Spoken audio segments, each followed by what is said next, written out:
Hi, I'm Eddie Saunders of the New Jersey Connection, and you're listening to Wimbo and Naturally Legally Drive Time Show on Allflavasradio.com. They got all the flavor.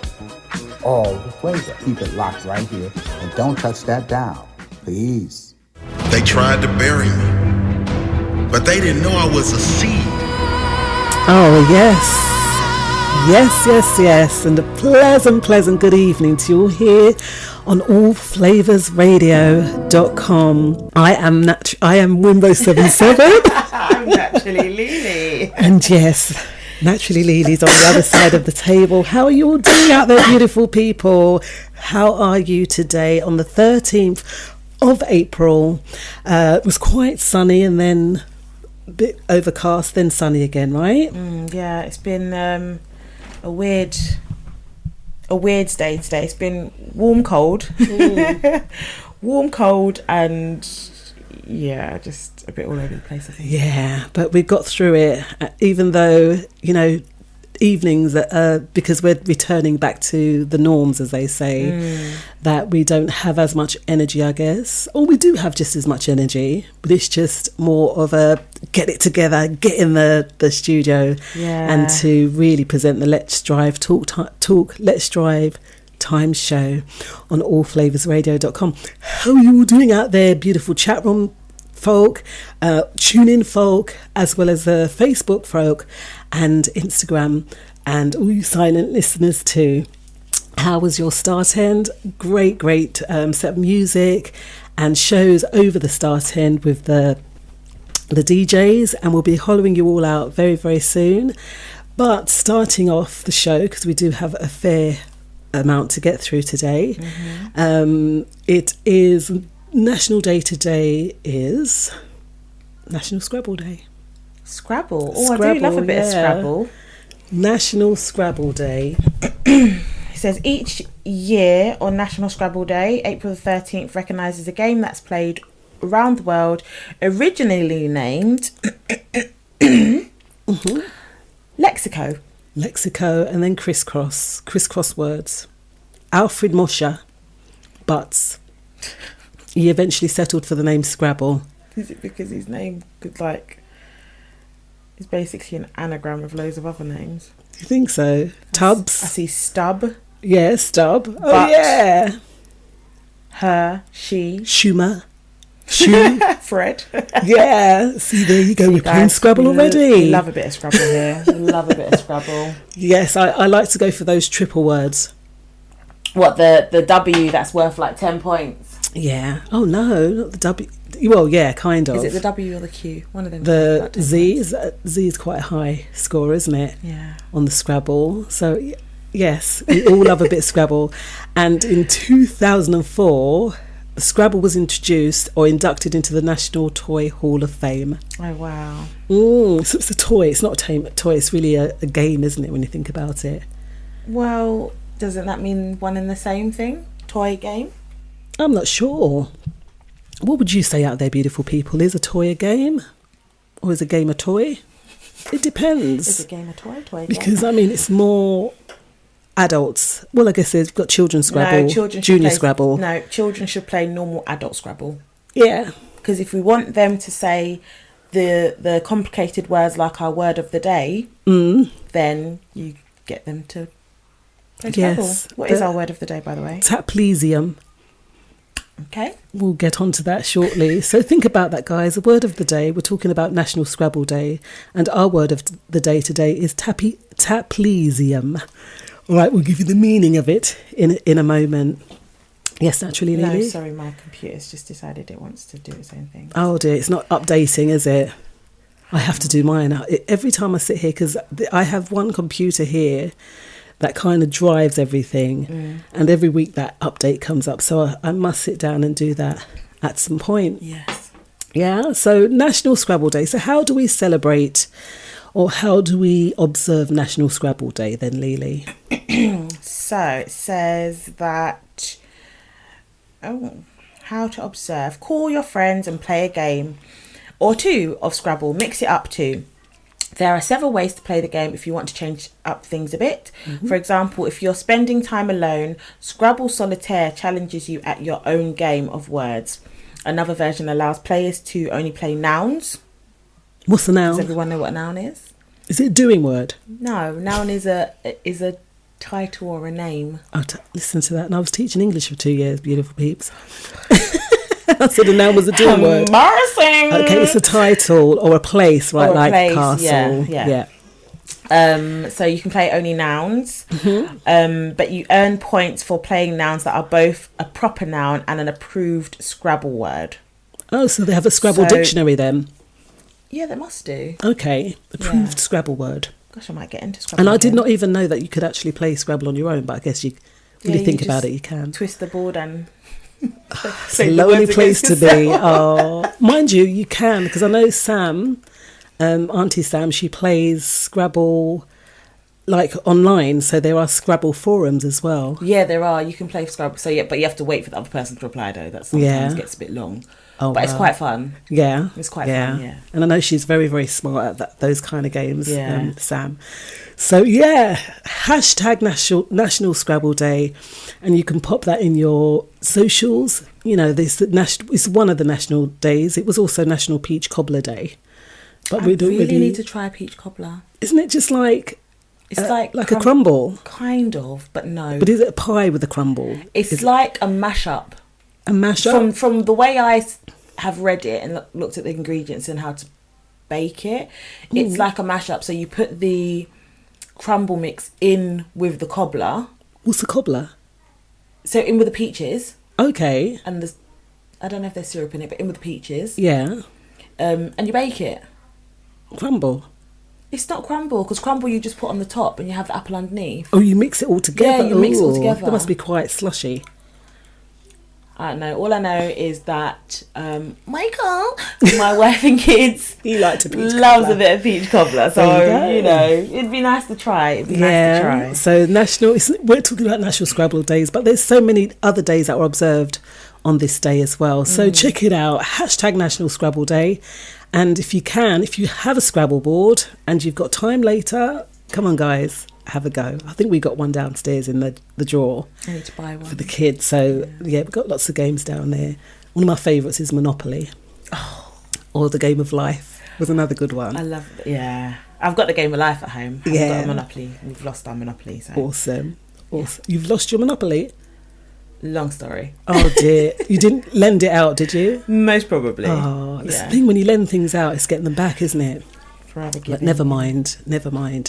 So today in history, it is Sidney Poitier became the first black to win an Oscar for Best Actor. Amazing. And it was his role in the movie Lilies of the Field. How awesome is that? I've heard of that movie. I've never watched it though. Yeah.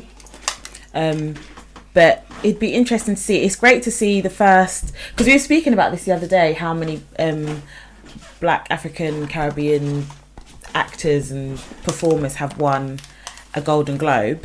Yeah. And Sidney Poitier was the first in 1964. He won the Best Actor for Lilies of the Field, in which the film came out in 1963, and he played a handyman.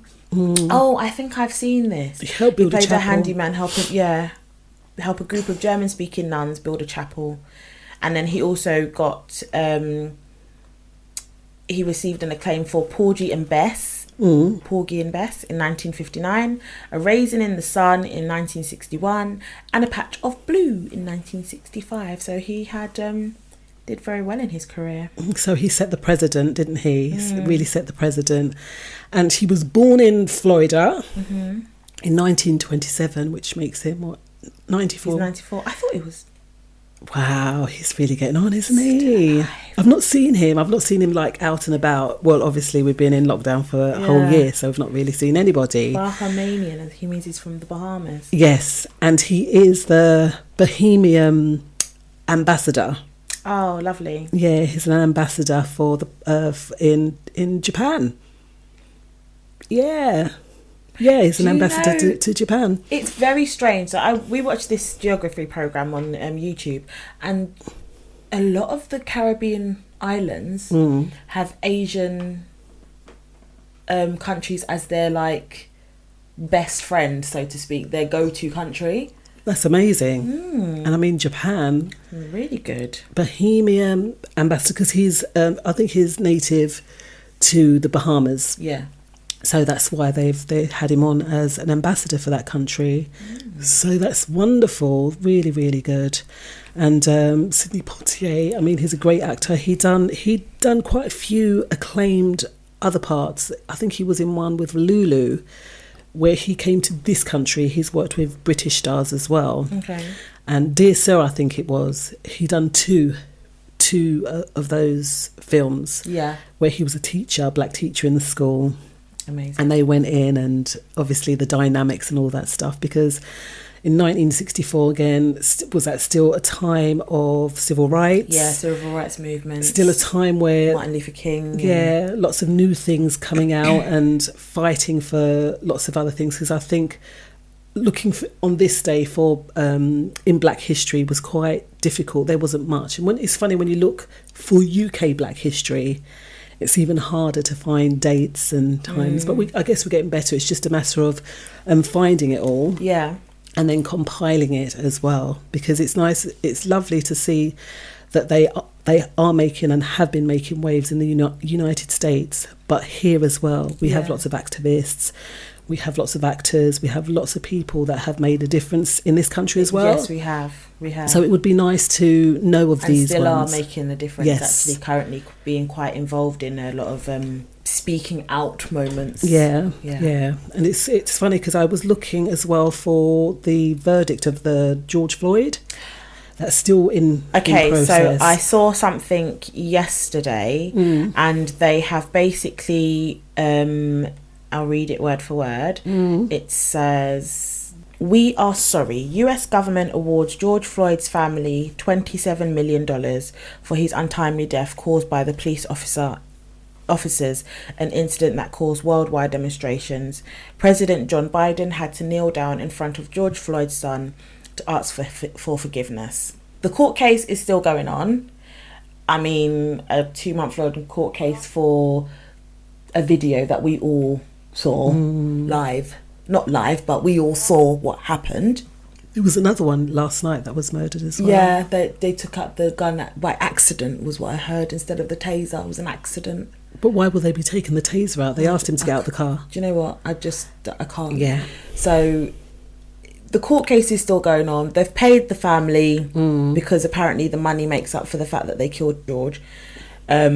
Is that to appease their spirit? Maybe it's to appease their but spirit. It never can do. Nice to see the president kneeling in front of the son, but that's not going to bring his dad back, is it? Let's hope we see change. That's all that I can say. So we're speaking of Sidney Poitier being one of the first in his field to set the president, and we went on to learn there's only been 19 black actors, actresses that have received an Oscar, that have received an award.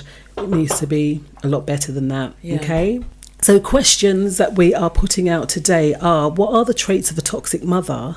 So the word of today, as we have mentioned it already, trapezium. Can anyone find out what that word means, or should we just say what it actually means, Lily? We'll give everyone to the next break to try and answer it, and then we'll give them the answer. Okay, so the word is trapezium. I'm not even going to give you the spelling either.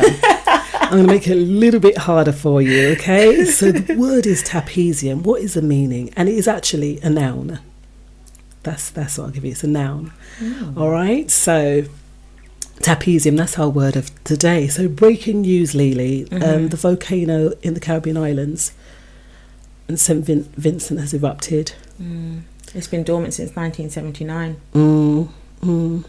But they are the lands are volcanic islands anyway. Yeah. So not to say that it's to be expected, but with movement and tectonic plates and all of the stuff that contribute to volcanic eruptions, it's going to happen eventually.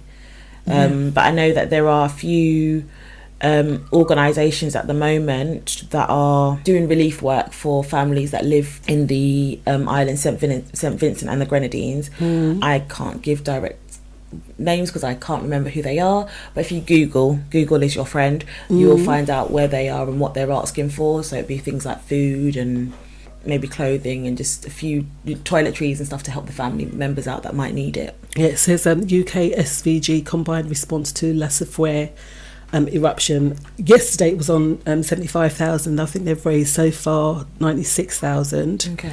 But I think they want to raise around 250,000 for that fund. Sadly, when I sent this out, I did send it out yesterday. It was John J.E. that sent over the link for the page, and I sent it out, and I did get some responses back which were quite kind of disturbing in a way when we really think about it. Well, one was what happened in Haiti, and will they actually receive the funds? Will the funds actually go towards building up of the country again? And number two was that they're only taking refugees from the countries that have had the vaccine. Yeah. Oh, my goodness. Wow. So that was two kind of disturbing bits of news back. Is that the new thing now? If you haven't been vaccinated, you can't be rescued. It's crazy, isn't it? We're all human, isn't it? It is shocking. It is shocking. So, and that was Barbados is one of the countries that is saying, well, they've got to have the vaccine in order to be rescued, as it were. To be fair, Barbados have been very strong on the vaccine from the beginning. I've got quite a few people that I work with that are from Barbados, and they have said, like, you would need to be vaccinated to go there and go on holiday. It's a shame, because humanity is more important than, you know, obviously I don't know the numbers of those that have corona or whatever, or if they had it, because I knew that the West Indies was quite clean. No, it got quite a few. There was a few deaths there. That's why they shut down many of the islands. But that was through tourism, right? Yeah. So I've never really heard much about the Grenadines, and what's the other country that's linked to the Grenadines? St. Vincent, that's it. And now obviously these issues other issues have arisen. So yeah, there is a relief work going on. Let's just hope that the money goes where it's meant to go. Yeah. And there's a GoFundMe page. It's a UK SVG combined response to La Soufrière eruption. So and really again, because I remember from the Haiti crises as well, there was lots of other charities that sprung up. Yeah. But they were not in favour. Yeah. Right. So we've got to be careful again of who you're donating to, making sure, hopefully, that the money's going to the right place. Yeah. As well. So keep that in mind. And obviously, relief is needed there. So if we can help in any way, shape or form, then that would be awesome. That'd be really, really good. Yeah. I would just say as well, another breaking news. Sad breaking news. Yeah. The passing of one of the rap greats, hip hop greats. I'm talking about DMX. Okay. Very, very sad. A very big loss for the music industry. So condolences out to his family and all those who are supporting him and his family. Yeah, I didn't really know much of DMX. I don't know much of his music. He made some big tunes. Really? Yeah. I don't know any. Yeah, big tune. How can you know? You do know DMX songs? Yeah, I just probably don't know the artist. Because I've never really been into much rap. Yeah, but he did like collaborations with people. So he did a collaboration with Aaliyah. Okay. Come back in one piece. That was him and yeah. That was DMX. Yeah. Oh, he's yeah. Okay. Yeah, oh, wow. Yeah.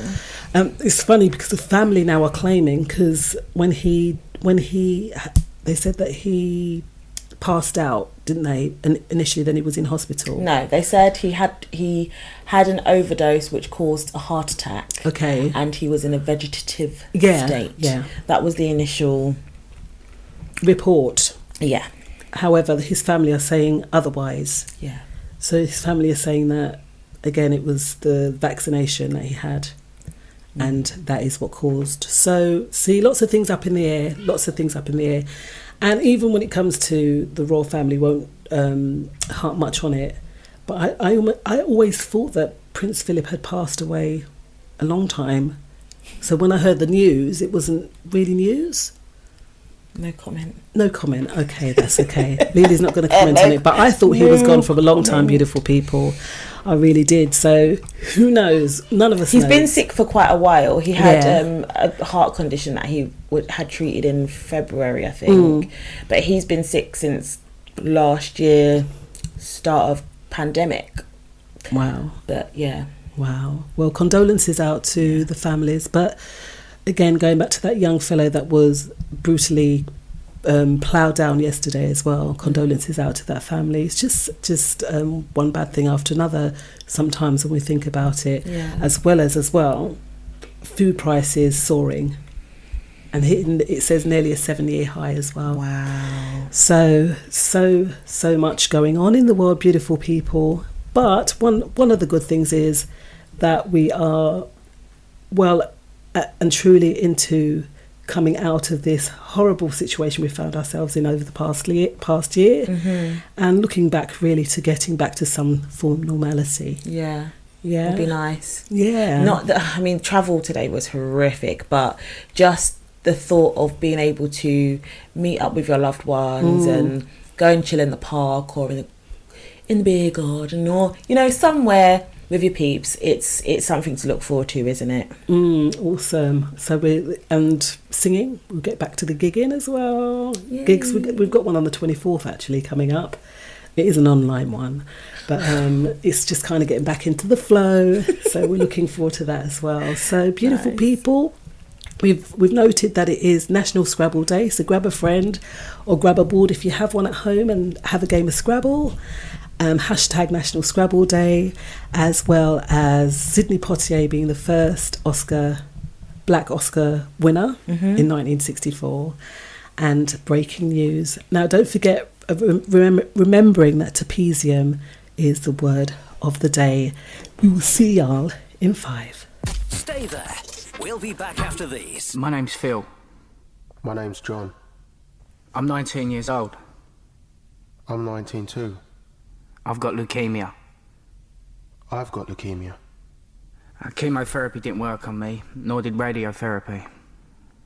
They didn't work for me either. So now, a bone marrow transplant's my last hope. It's my last hope too. They found me a matching donor. They can't find a donor for me. I'm white. I'm black. I'm having a transplant next week that could save my life.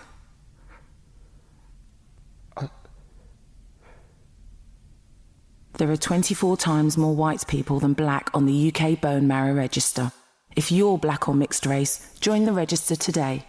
Visit aclt.org and see how you could be the one to save a life. ACLT unites to fight leukemia. Raw View Music presents Alicia Banks on Upfront, a 7-track compilation, including the hit Love Has Found Its Way. Love has found its way in our hearts today. Sultry, Love clear has and found its upfront. way in our hearts today. Music barriers. Upfront, now available on iTunes and all major digital platforms. Download and stream Love Has Found Its Way and the EP Upfront today at rawvuemusic.com, iTunes, or your preferred online platform. Alicia Banks on Upfront. Upfront. Coming to a speaker near you. Love has found its way. Different tastes in music. Makes no difference what you like. If you want it, we got it. Right here. Allflavasradio.com, the #1 radio station on the net, reaching 179 countries in the world with the best variety of music. Get it on. Spend the night, you know you do it right. Come around and spend the night. Come on and squeeze me tight. Making love with you so right. Oh baby, come around and spend the night. I've got loving on my mind. There's no one I can find. Dial your number on the telephone. This time I'm praying you'll be home. I need you now. Please come and rescue me, babe. Rescue me, babe. Please don't say no, 'cause I need you. Don't you know? Come around and spend the night. Come on and squeeze me tight. This new remix You so right. Oh, baby. from Cool Notes. Spend the night. Rescue me, baby, and spend the night. Spend the night, spend the night. Shout out the chat room. Do it right. How you doing, Chrissy? DJ Laro Now I'm feeling is on from 8 till 10 tonight. plenty good loving. I just can't deny. George Flavors, But there is something I gotta do. Gal Gal, how you doing? Gotta call my other lover. John Ken, Need him to Joy McKay, how are you doing, Joy? Don't you come round and rescue me too. Welcome, Kimmy B, Then I'll show you Pele Hoxton, what's waiting. DiCarlo, Come around and spend the night. Come on and squeeze me tight. Making love with you so right. Oh, baby. Come around and spend the night. Oh, baby. Come on, spend the night. also shouting out the WhatsApp crew, tuning crew, Oh, baby. Dwayne, You love so Janae and Jayla, Marjak, Oh, why John Ash, don't you come round Anisha, and rescue me too. Tai Tai, I'll show you more. Isa and Anaya. What's waiting for you?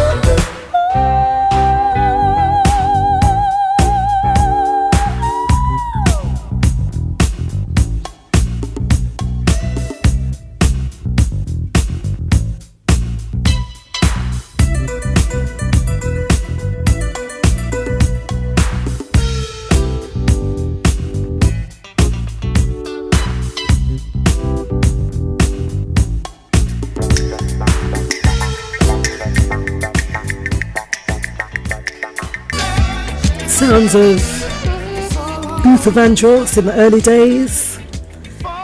And that was a remastered album version of Searching 2015. And yes, we saw a documentary on Luther the other day, didn't we? Yeah, we did. It was very interesting. Very, very interesting documentary as to how he even started, because we know that he was a backing singer for a very long time.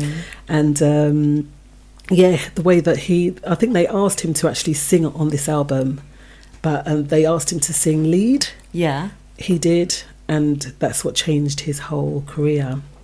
So just one thing can change someone's career if you just take that opportunity, take the plunge, and you never know, right? And that's in the case of these next three beautiful young children that we're going to speak about. And it's really three geniuses that were highlighted to us last week, who had the highest IQs ever in the world. Wow. And the three young people as well. 3 young kids that have, they're being termed geniuses. Amazing. This one is a 16-year-old genius whose IQ is higher than Bill Gates and Albert Einstein. Why is my computer talking to me? It says some of the most famous geniuses of all time have had one thing in common. They had a higher IQ level than the average person. Now, one British teenager and child prodigy is performing at levels higher than geniuses like Bill Gates, and Albert Einstein. Meet Romani Wilfred. His IQ is 162. Wow. What is the average IQ then? If it's 162, does anyone out there know what the average IQ is? I thought that higher than 115 was deemed very intelligent. And I'm sure the average is between 80 and 100. Wow. So 80 and 100. I wonder where I'm functioning at. I've never done a Mensa because they're all part of Mensa. These three young ones. Wilfred, I think he's only 16, right? Yeah, he's only 16. 16-year-old. But I think his gran said from when he was 2 years old. Wow. That he was obviously watching something on the news and he was explaining it to her. Wow. And then she saw the newsreel later and was shocked, this 2-year-old child was just telling me about that. How could a 2-year-old child have the capacity to... They can. They can. It says on many test scores, 100 is considered the average IQ. 68% of scores fall within one standard deviation of the mean, that is between 85 and 115. So that means nearly 70% of all people score within plus or minus 15 points of the average. And the average is 85? No, the average is 100. Oh, 100. So people either are 15 below, 15 above, but generally the average score is 100. And the normal score? Because is average normal? Yeah. Okay. I'm assuming that's what that means. And that's means tested, means is like the middle, isn't it? To and from. Yeah. Either side. The deviation of the mean is between 85 and 115. Wow. And Romani is at 162. Wow. Amazing. And then we have Anala Beavers. She's at just 4 years old, she possessed an IQ of 145. Oh my goodness. At 4 years old. Check these guys out. Wow. Romani Wilfred, and we're talking about Anala Beavers. Wow. At 4 years old, an IQ of 145. Now, we are speaking on excellence. And they're 3 black geniuses with the highest IQs ever in the world. And one of them is 4. I just think that's amazing. I mean, how do they... She could identify each letter of the alphabet when she was just 10 months. Well, I think that's... Yeah, okay, that's 10 good. months, Liege, come on. No, but some babies... if you can talk at 10 months, some babies can't know their alphabet. Maybe they can't say that's an A. Yeah. Or identify it as in what it looks like. But knowing your alphabet at 10 months, I think, is an achievement. Yeah. But she recognised the letters. Wow. And it says when she was 5 years old, she could recite the name of every North American state and capital on the map. So you'd point at the map, she would know the state, and she would know the capital. So does that mean that the parents instilled that, like going through the maps with her and then the alphabet? Or did she watch it on something like, there are YouTube, programs? Sesame Street goes in. Not really. No. Not so much in depth. But I think it's the parents. They saw when you when you sit down with your children, you're like, this is A, blah, blah, and then you see something different in them. Maybe they honed in on that and nurtured it. Because it must be, what country is this? No, that's South Carolina or whatever it is. Wow. And then she just went with it. And that was at 5 years old. That was at 5 that she could do that. Wow. That's amazing. And then there's Alana George. Now, Alana has an IQ of 140 and she's the youngest member of Mensa. And she's from the UK. Again, she's 4 years old and has an obsession with words and numbers. Good girl. Yeah, well done. She taught herself to read before starting school. She prefers reciting the alphabet and times tables than singing nursery rhymes. Oh, so sweet, isn't it? So she has an obsession for words and numbers. So that's amazing. So it says a standard measure of human brain and intelligence using indicators such as a person's reasoning capacity and application of information and solving problems. I've got this. It's an app, and every day it does. What's it called? Elevate. It's not called Elevate. It's called Mind Pal. Oh yeah. So it's like mind training. Yeah. And some of the exercises, like you've got to draw a line without touching another line, and all sorts of things going on in there. I'm not doing too badly, I must say. And then there's one that it comes and you've got to tap. So the faster it goes, and then they'll add something else to the screen. And your mind, I don't know if it works faster than tapping the screen, or you tap faster than your mind works. Okay. So sometimes you'll tap on the wrong section. Yeah. It's amazing. We are wonderfully made, beautiful people, aren't we? We are just so wonderfully made. And that's right. These are the ones, Joy. These beautiful children here in the chat room. Come and join us in the chat room. You'll see who we're talking about. And thank you, Sonia, for letting us know that the average IQ is 100. Yeah, and DiCarlo for helping us to see that Luther launched his career as a writer, and then he launched his solo career. So amazing. So there is a lot of excellence out there. These young 3 black geniuses, as they're termed, with the highest IQs ever in the world. And our youngsters are only getting more and more amazing and clever. I feel like they've always been amazing. I just feel like now it's being recognised. Because this is going to sound... But I always feel like when you look at our children, even when someone's like, oh, they're 18 months and they can talk. It's like, it's normal. Is that not normal? Yeah. I just thought that's what they're supposed to do at this age, walking at 6 and 9 months and doing madness that people think, oh no, they're above average. But I just think now they're being recognised for it, which I think is amazing. Yeah, and those IQs, 100, it says that it's 145, 140 and 162. Wow. So if it's 15 over is past average, then they've tripled that, because they're in like the 160s and 140s. So they're termed geniuses. So beautiful peeps, that's it. They used to say, if you want to hide something from a black person, hide it in a book, because we don't like to read, but that's not true. We love to read. All right, we know that we love to teach our children that they are very, very smart, they're very, very clever, and they just need that stimulation in order to grow and become amazing. So well done, children, well done.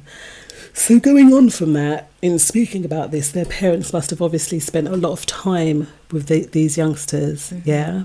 Sonia says the highest IQ ever measured was 228. Oh my goodness. That's very high. Who was that, Sonia? Wow. Could say the alphabet and count to 100. What do you mean by that, Joy? Oh no, Joy is saying that I went to... She's bigging me up, basically. Okay. Yeah. So I saw that, right. Yeah. Went to school at 2 years and 10 months, and I could say the alphabet and count to 100. Awesome. There you go. You know, over here on a high IQ too, but not saying anything. No, joking. But no, that's what I'm saying. It just goes to show. Yeah. Yeah. It is the nurturing. I do think when you're nurtured and you're not treated, yes, children should be children, but if you see a gift in them, then go with their gift. Nurture it. And I think we pay a lot of attention to our children when it comes to the educating, and we don't just want them to, mine have too much screen time, but we don't just want them sitting in front of a television. We do want them to go and pick up a book, or let's do this together, or let's do that together, so it is about nurturing the gifts that you see in your children, and that's what I think these parents have done. Mum said, come, let's do the alphabet, and she's like, you can point at an A, let's see what else you can do. My little genius, let's really see what you can do. So it's all about nurturing. And there's youngsters I know that have started businesses. There's youngsters I know that CEOs, but what was the one that just come to mind? Little inventors, inventions, so many written books. Go and look up the amount of young people that have written books. The 228 IQ was Marilyn Vincent. Oh, Vincent. Okay, see, 228. I mean, what did she go on to do? I'd like to find that out. Oh, DiCarlo says his name was DiCarlo. Ha ha ha, DiCarlo, very funny. Yeah, so there you go. Yeah. There you go. So in saying that, we're speaking about nurturing children. All right. And one of the questions that we've asked is, what are the traits of a toxic mother? So obviously a mother that sees the gift in their child and nurtures that gift, they're obviously not on the brink of being a toxic mother. Or maybe they are, you just don't know. But there are 8 common varieties of toxic maternal behaviour. And it says sometimes we may not, as children, recognise what these maternal toxic behaviours are because we're just so used to it. And the guy in the article gives the analogy of a pair of boots or a whole bunch of boots at the front door. And the more that you come in is the more that you won't see it. Yeah. So that's the analogy that they've given. And that's why possibly youngsters don't recognise the signs and symptoms of toxic maternal behaviour and live with it, or some are very, damaged by this kind of behaviour. I disagree with that comment. Okay, why do you disagree? Because as a youngster, why would you be looking to see whether your mother's toxic? You don't know what that means. That's what I just said.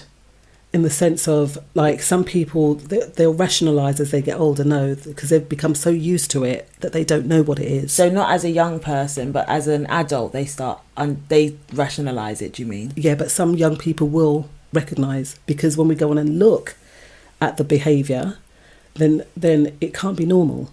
But then possibly they've just gotten so used to it. But what are they exactly supposed to do about it if they've got a toxic mother? Well, this is the point. It's the damage that it causes. It's the damage that it causes. Okay. Yeah, in the sense of some people will walk away and some people, they'll rationalise it because they've just grown so accustomed, like seeing those boots in the corner. Yeah. They've seen it till the point that you don't see it anymore. Yeah. And that is the point. Now, there's eight varieties here, but there are more because... what it was I saw a couple of films, and one was with a mother that had the Munchausen's by proxy. Oh, yeah, that's terrible. Yeah, that's it's scary. It's surprising how common it is as well, Munchausen's by proxy. Munchausen by proxy is basically, for those that don't know, when you are a person who is claiming that another person is sick. So if you have Munchausen's, it's kind of like you being a hypochondriac. Oh, I've got this illness. Treating yourself for it, saying that I'm paraplegic, I can't walk, when actually you can, but you convince yourself and others that you are not able to perform certain tasks because you have these illnesses. And then Munchausen's by proxy is the same thing, but doing it to someone else. So a mum doing it to a daughter or to a husband or that kind of thing. So that's what Munchausen's by proxy is. And it's very, very, very common. Yeah.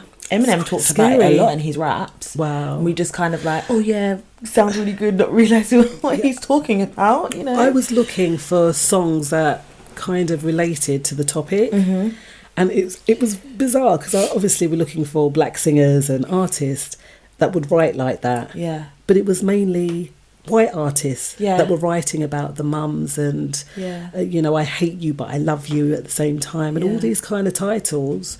And I couldn't find, there was the odd ones that I found that I'm going to play, but that was quite shocking for me. So do we just not speak about it? Do we not put that in our music? Do we not, Okay, this might, I don't know, but is it because we're brought up in our community, you're not sick, go and have a tonic, or you're not sick, go and have this herb, and you're not sick, you go school.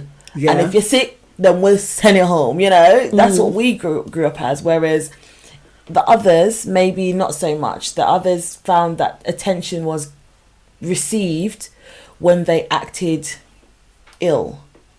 Does that make sense? So the more you feigned an illness, the more attention you got, which is the product of that is Munchausen's. The more attention you got because you were sick, that's the relationship you built with your parents, and then that then transcends generational curses, that then transcends to your next relationship with your children or whoever, that you then impose that illness on the next person. Whereas when we were brought up, it was not that you didn't get that attention when you were sick, but it wasn't the same. Maybe that's why you more see the others having that in their songs and us not. Or did we internalise it more, whereas they more lashed out and wrote about it? And we're going to go on and see, because because when we look at these titles, we look at a couple before we go to the break, and it's quite interesting sort of how these toxic mothers, and we are speaking about mothers today, but it could be the same behaviour in fathers. However, mothers tend to have more say when it comes to raising their children to a degree. So this is why we are focusing on mothers, and I think it's more mothers that would, like you said there, it's more common for a mother to say, oh, my child's ill. And there was, to the point you was telling me about one that she even got the child operated on by the professionals. So she basically, true story, and she took her from when the child was small. She'd always said something's wrong with her, something's wrong with her. And as time progressed, she made the illnesses worse. So she claimed that she was diabetic. She claimed that she was allergic to sugar. Then she started saying, no, she's nil by mouth. She can't eat food through her mouth. And this was in America. And then got the doctors to operate on her so that she'd be fed through a tube directly into her stomach. One day she pulled all her teeth out so she could have dentures. She put her daughter on a lot of medication. I don't know how this works in America. You just pay your bill and can ask for anything. But she was on a lot of medication. Said the daughter couldn't walk, so she was giving her a medication that prevented her from walking. Prevented her muscles from working. Is it called muscle dystrophy or something like that? Muscular dystrophy. And said the medication was making her hair fall out, so then shaved her hair off. She did a lot of stuff to her, and the girl she's been brought up like this, so she doesn't actually realise what's happening. And one day I think she found her birth certificate or a birth card that added a couple of years on, because the mum had always said she was like 12, 13, 14, 15, and she was actually 16, 17, 18, 19. And it was a very deep, so that's the kind of story. Extreme that is an extreme, although Munchausen's by proxy is common, but that's a real extreme case. But one of the points here, it says that the shaming and blaming, so it says it may start in childhood, magnifying like small mishaps into full-scale dress downs in front of other people. So blaming the daughter for her mistakes and then attributing it to her flawed nature. So blaming the daughter, then calling her flawed, and this in turn it affects the child, and they start forming that self-criticism. So that's one of the ways. Shaming and blaming is a way that is toxic maternal behaviour. Your thoughts on that? And I agree. People do say things like that. You say you shouldn't say to your children, you never wash the dishes, you never tidy your room, you never, because as we learn through personal development, the more you tell someone something, the more you tell yourself something, the more it becomes your reality. So if you tell your child they never clean their room, then they're never going to clean their room. If you tell them they never do what you ask them to do, then they aren't never going to do what you ask them to do, because you're putting that negative, negativity into their head. And then I'm assuming now, when it comes to shaming and blaming, the mum is just putting all that negative energy into the child. And it says it becomes part of their character. Because they feel they're flawed, because their mistakes are always being highlighted. And, it can last well into childhood. And it says many studies show that self-criticism and poor mental health, especially depression, go hand in hand. So that self-criticism, that self, putting oneself down, comes from that shaming and blaming, toxic maternal behaviour. As well as number 2 is guilt tripping. Guilt tripping. So it says this is where the mum plays a victim, and the child will be reminded how derelict they are. That's horrible. Look at how much I've sacrificed for you, and you can't never do. What's this one? It says every time I look back. This is someone's story. Adele. The name has been changed for personal reasons. Every time I look back, every time I talk back or try to make a point about her nastiness, she hangs up. Within days, I hear from someone else in the family, perhaps my aunt, my father, or a cousin, that my mother's ill and distraught, and it's all my fault. Wow. The messenger then criticizes me for my cruelty, laying the groundwork for my mother's poor me saga. It's maddening, and yes, a part of me always feels guilty, even though I know I'm being played. I actually know someone that's going through this right now, and it's very upsetting, because as a child you feel obligated to your parents. When you get to a certain age, you're like, well, I have to take care of my mom, I have to take care of my dad. But then in the next sentence it's like, but they're always telling me, or they're always making me feel guilty for not being available whenever they ask me to come and help them with something. But life's not like that. You can't always be available. And I know it's your parents, true, but it's your parents or your mother, but sometimes it's just not possible. It's in that not sort of possible. way. But this next point that she makes answers that question. Yeah.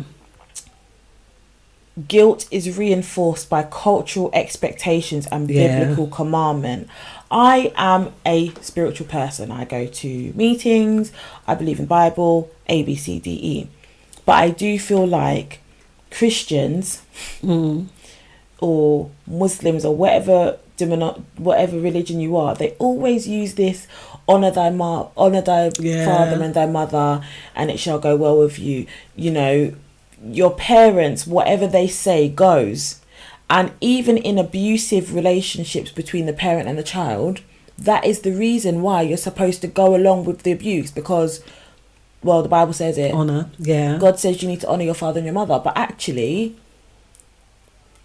would someone that's loving tell you to love your abuser? No.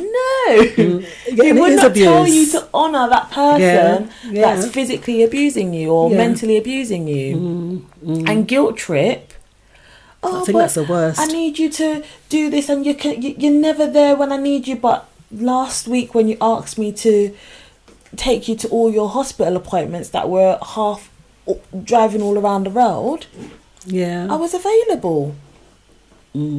See, and this again, isn't it? It goes hand in hand with what it said there about that, adding to the mental health of a child, because they're home to their parents and want to be loyal, but sometimes it's not possible in a certain instance, and then the guilt trip comes along. Do you know what makes it sad as well is the fact that there is a hint of slavery mentality in that, because the same way the masters got the slaves to listen was through the biblical commandments, and that's where the culture has been. It's been put in the culture to say that this is the scripture, you must follow it, but actually it was them that gave us the scripture and told us the scripture tells you that you need to abide by everything that I say, and that has been generational curses that has been passed down again from generation to generation. It's like the beating passed down from generation to generation. Oh, you must beat your child, but who beat us first? And it's so amazing how everything goes hand in hand, isn't it? And then possibly the mother being that toxic, having that toxic maternal behaviour, could be that generational curse has been passed on as to why she does it. Yeah. So we're talking about this, but there are kind of ways out of it. And so the first two that we've looked at is shaming and blaming, as well as guilt tripping. And it's very harmful behaviour. What's that, Lily? Sorry, there's a comment in in the chat box. Yeah. There's a couple. So Dakali said a toxic mother will always blame others and never herself. Teach the ways of a mad cow. That's guilt tripping. Ethnic people don't curse the parents. Europeans tend to feel more open and express than ethnic cultures. I also agree with that. Hence all the songs about the mothers, yeah. This was what got me. You act like your father. That is for a child who has an absent father, or who has a father that is not. If you don't have a relationship with your father, for your parent to say, "Oh, you're just like your dad," ouch. Because I know she might not know. You don't like but I know that you, as my mother, you don't like my dad because I always hear you cussing him out. And now you're telling me that's who I'm like. So that means you don't like me either. Wow. We will get back to that after the break, and we're going to look a little bit more in depth at toxic maternal behaviour. See you in 5. Stay there. We'll be back after these. My name's Phil. My name's John. I'm 19 years old. I'm 19 too. I've got leukemia. I've got leukemia. Chemotherapy didn't work on me, nor did radiotherapy. They didn't work for me either. So now, a bone marrow transplant's my last hope. It's my last hope too. They found me a matching donor. They can't find a donor for me. I'm white. I'm black. I'm having a transplant next week that could save my life.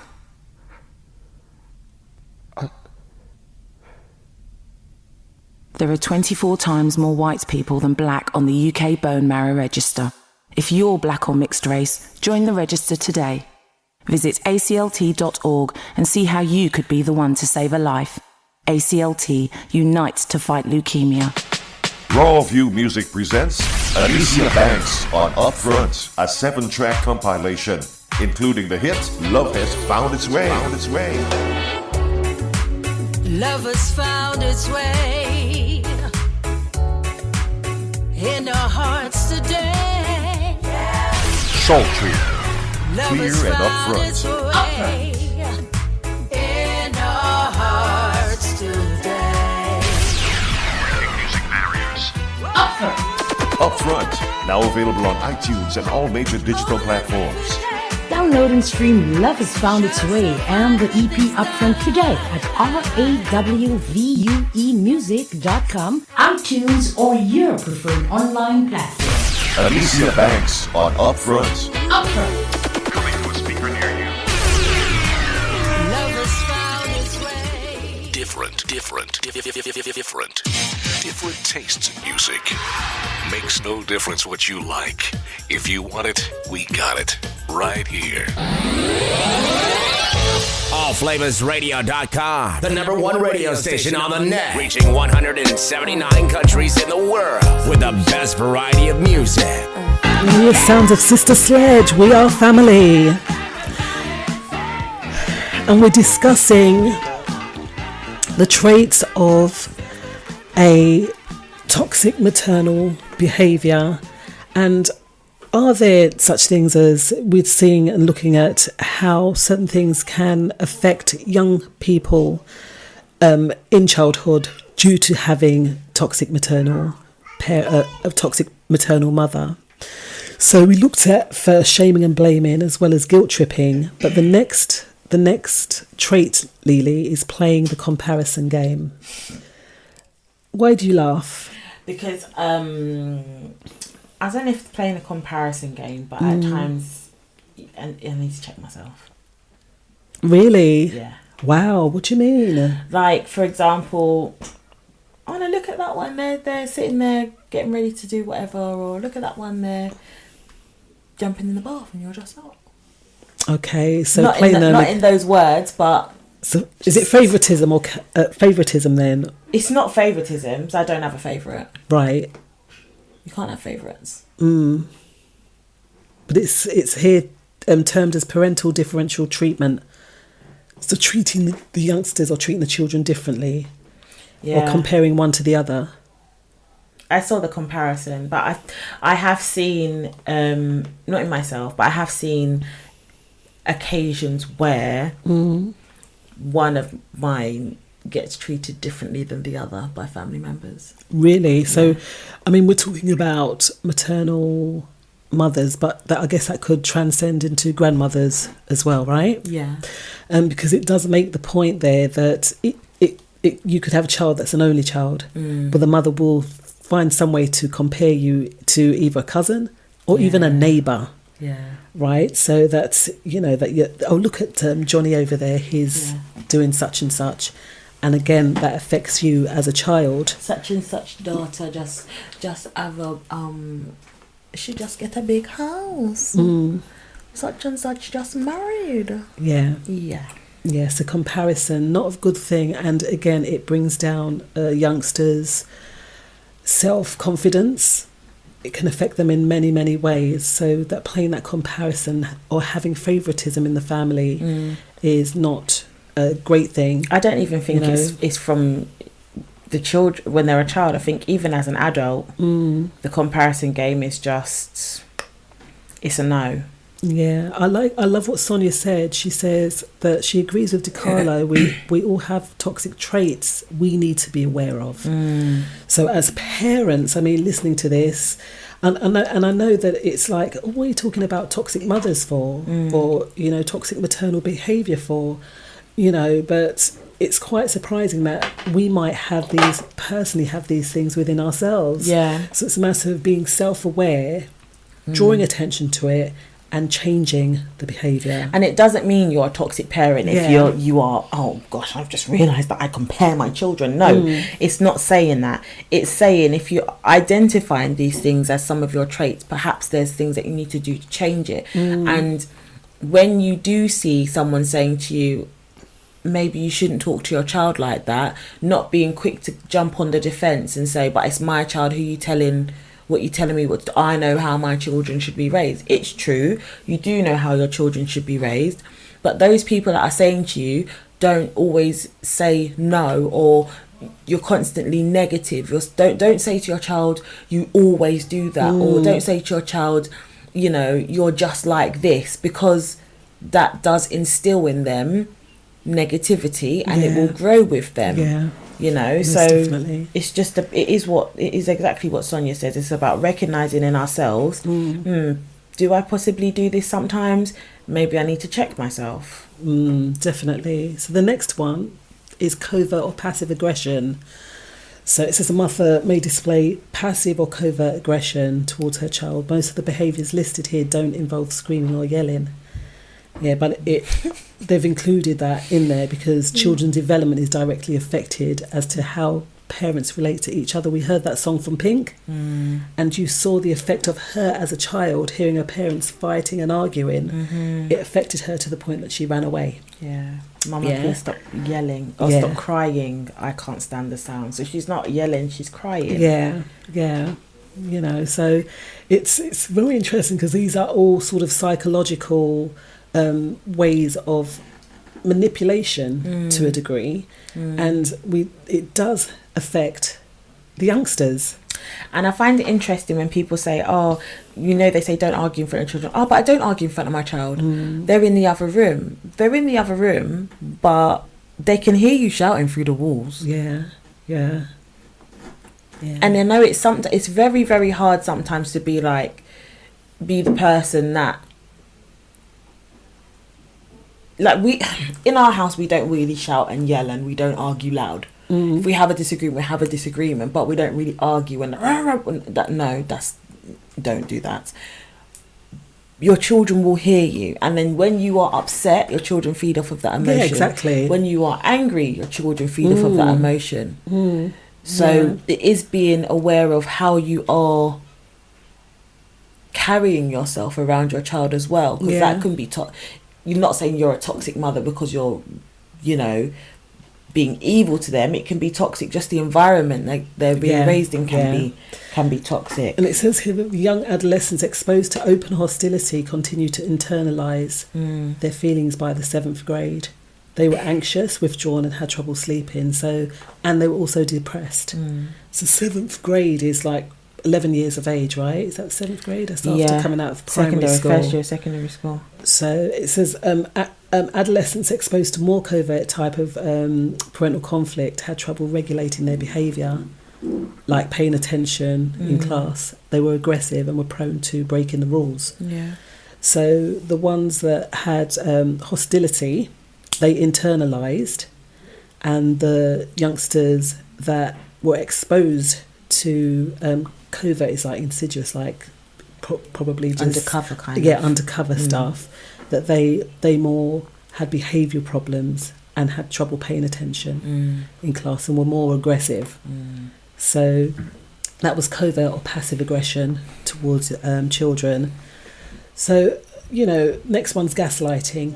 Form of psychological manipulation in which a person or group covertly sows seeds of doubt in a targeted individual or group, making them question their own memory, perception of or judgment. So always making you question yourself. Yeah, so like your parent would tell you something, she'll say something, and they say, no, I didn't say that.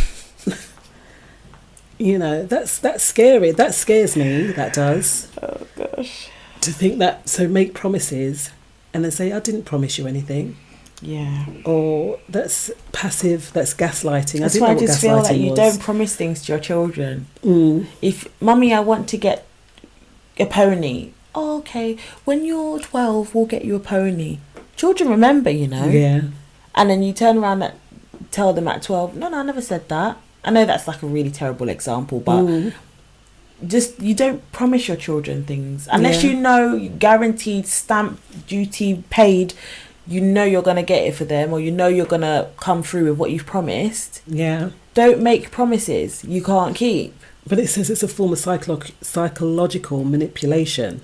So maybe you're doing it in order to get the child to do something. Oh, I give you a sweetie if you pick up your clothes. Whatever. I mean, a sweet is something small, you can still give it to them. No, but it might be something bigger, who knows? Yeah, well, that is manipulation, yeah, because they should want to do it because they want to do it. And knowing that us as parents, that we're not right all the time as well. Yeah. So if we're wrong, we've got to let the youngsters know that we're wrong. Yeah. Because they're developing, they're learning, and these traits they're learning about themselves in that same instance. So having things such what we've spoken of, blaming and shaming, guilt tripping, playing the comparison game, covert or passive aggressive, as well as gaslighting. I mean, it's a lot. Even when we go back to that, what was it? The second one you said, guilt tripping. Even things as small as telling them to stop crying. You've told them off for something, or they're just in their feelings and they're crying, and we say to them, stop crying, I'll give you something to cry for. That's crazy. Do you want me to give you something to cry for? But you've asked them to stop crying. It's very confusing, right? It is confusing. It is, but it's also doing something else. You're telling them it's wrong to show emotion. Yeah. And actually, they need to understand how to show emotion correctly. So someone, I do this with the older one because she cries more, and someone said to me, don't tell her to stop crying, and I say to her, understand your emotions, have your moment, and then we'll get on with what we need to do. And I'd say go and have your 5 minutes, cry, but then when you come back you understand what you're crying for. Because there's no point in saying stop crying. It's just going to make them cry more. She proper gave me a staring out competition today. And the way she was staring at me, I was like, but wait, this is me at her. I said, look away. I had to tell her to look away. Because you know me, I will hold that gaze. And that's another thing, when you hold the gaze, and if you look away, it shows weakness. And the children see that. But in not that they should be holding up themselves like that, but you should nurture strength like that in a child. It's the same like the genius children. Nurture their strong personalities, because as much as, yes, it grinds me, no, you don't stare me out, but as much as it grinds me, when they do get to adulthood, all those things that we've tried to undo, when they go into like the working environment, or they start up their own business, or they need to move in certain ways, because they've been taken from a lion and told to be a mouse, Yeah. they won't cope in those environments. Whereas if you know you can stare me out for however long I'm staring you out, no, I don't like it, but I know you have strength. That was a long gaze leash. That was Yeah, so she long. Very, very stubborn. But it was away. Very, and it's like, what? stubborn. She's like, what? And I was like, look away. You know, so yeah, Wow. they are strong, and you Ouch. nurture that strength. But when it brings on arrogance, then Yeah, obviously no, we you don't- just we got to. don't It's raise the arrogant balance of it children. all, and I know it can be very, very difficult as parents, Mm.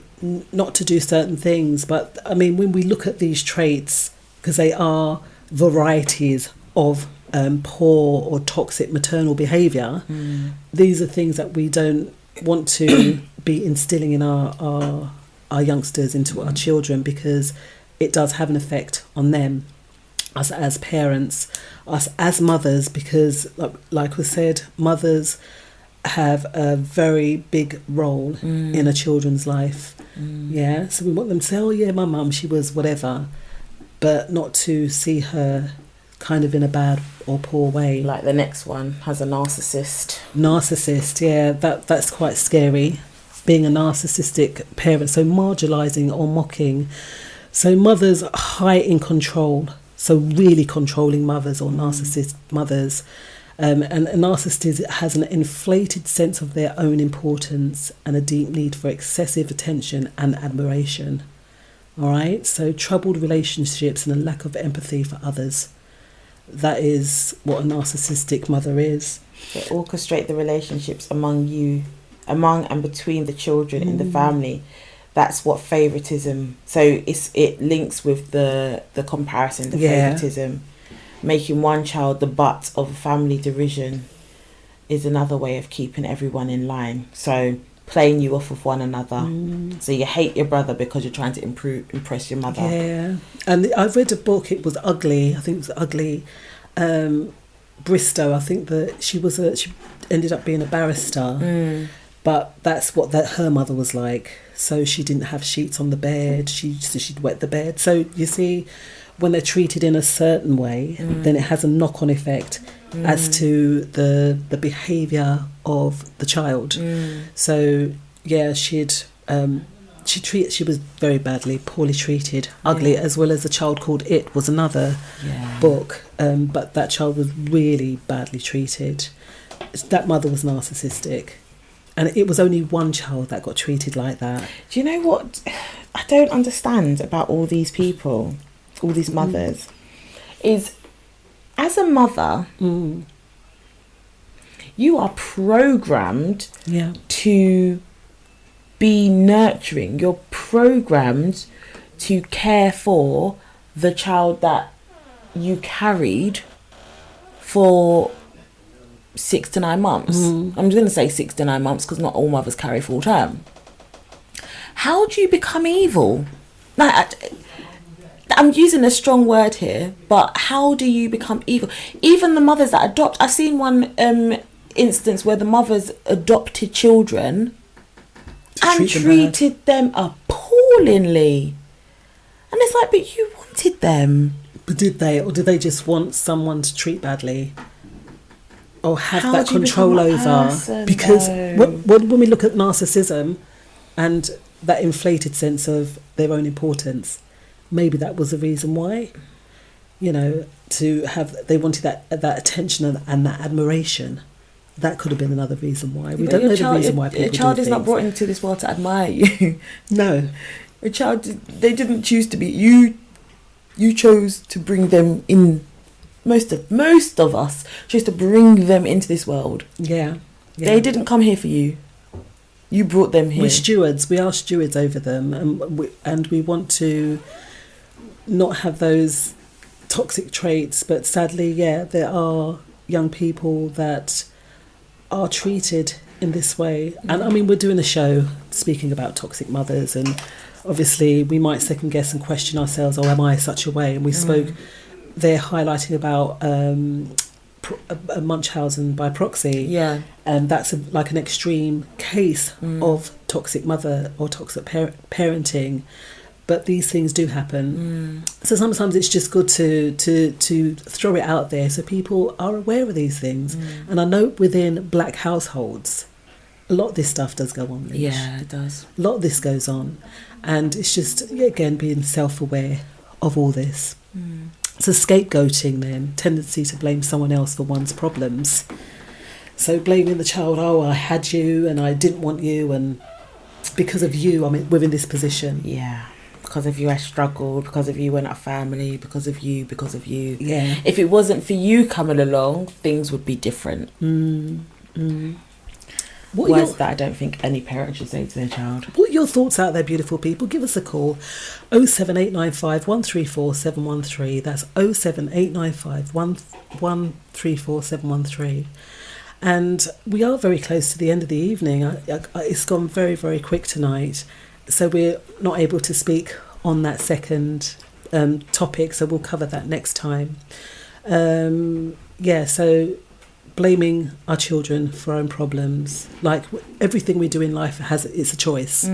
We all have choices. And things determine what happens next is based on the first choice that we've made. And then that's how things go. So we can never blame our kids. I mean, saying we have a choice, sometimes you end up in a situation by accident, but how that situation turns out, you can kind of most of the time dictate the next few steps. Like, for example, my first pregnancy came very, very soon after I got married. That wasn't a choice.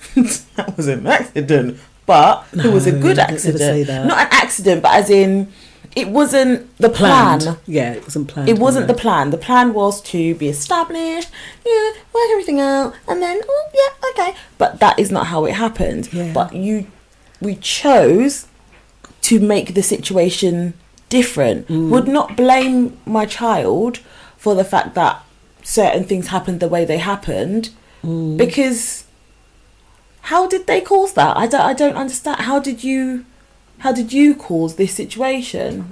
I don't understand that concept. Because the child can't cause a situation. A bit like, oh, your father left because of you.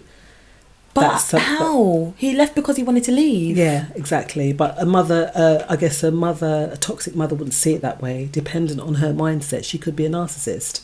I mean, she could have a whole load of these traits going on, all eight traits together, along with Munchen's pride proxy, all wrapped up into one. And that young person, sadly, they're stuck in the middle of that. And that's the sad thing about it. DiCarlo says it's not evil, it's hurtful. It's very hurtful.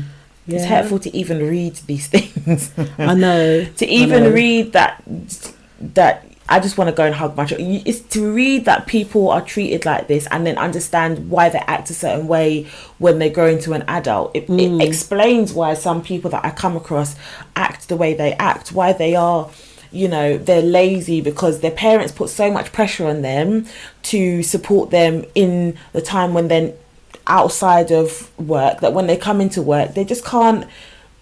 I can't function. Yeah. I can't function. This is the one moment where I can act like me and I don't have to feel like someone is constantly putting me down or telling me I'm useless or making me feel guilty for not being available. I am mentally drained. I can't focus. And that person has been hearing that for how many years of their life, but constantly goes back for the mental beating. Yeah.